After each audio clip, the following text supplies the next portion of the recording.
Super Earth Defense Force is a horizontal shmup developed by Jaleco and released on the Super Nintendo in 1992. The game starts off by letting you select one of 8 different weapons, each rated with an A, B, or C for shot speed, shot power, and rapid shot. This will then be your only weapon for the remainder of the level, though you can choose a different one between stages. After selecting a weapon, you are whisked off into the first of 6 different stages. Like most early 90s shooters, Super Earth Defense Force also features options. Here, they are called satellites. Initially, these can remain at your side, or you can have them circle around you. Destroying enemies and bosses will fill up your level meter at the top of the screen. Once full, your ship levels up, which upgrades your weapon and adds another formation to your satellites. Your ship can be upgraded up to 5 levels. After that, you earn additional shields, which are effectively extra lives. As you level up, weapons that were previously substandard may now be desirable, and this leveling up system encourages you to experiment with different weapons as you make your way through the game. However, this leveling up system has replaced any form of power-ups. When you destroy an enemy, they simply vanish. There are no bombs, no additional upgrades, and no extra satellites. This shifts all of the focus to destroying all of the enemies on the screen before they fly off, as you must try and level up your ship. Avoiding enemies will cause you to level up slower. The premise here is simple, and Super Earth Defense Force lacks the depth of better games in the genre. Still, the game works well enough. It's always fun to see what developers came up with as they tried to create new experiences that weren't simply rip-offs. Graphically, Super Earth Defense Force holds up rather well. There are plenty of layers of parallax scrolling that remind me of a Genesis game, yet the designers did a good job utilizing the extra colors of the SNES hardware. The result is a very polished looking game.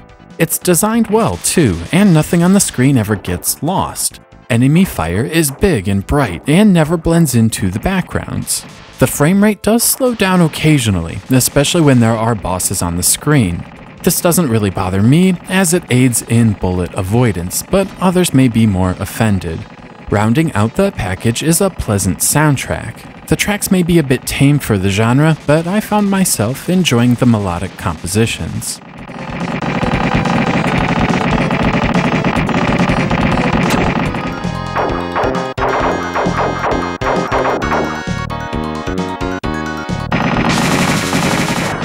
While Super Earth Defense Force does a lot of things correct, it has some issues. First, while there are 8 weapons to choose from, you'll want to select one of the homing weapons. Many of the enemies come at you from all sides of the screen, and the weapons that simply fire ahead just don't cut it.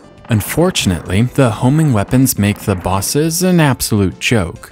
Whether it's a mid-boss or an end-boss, their firing patterns are easy to avoid, and your homing weapon has no problems landing hits while you sit in a safe area on the screen.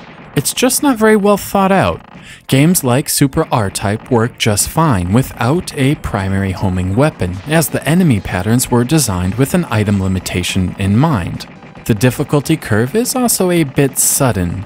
The first 3 stages are relatively easy, and veterans should breeze through them without much effort, but stage 4 spikes significantly, putting a ton of enemies and bullet patterns on the screen at once. It's a jarring shift, and I would have liked to see a more gradual difficulty curve.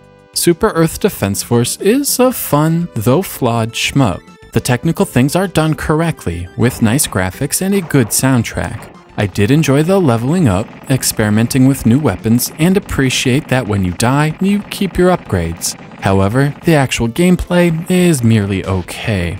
With that said, there is definitely enjoyment to be had. Just keep your expectations in check. Super Earth Defense Force earns a 3 out of 5.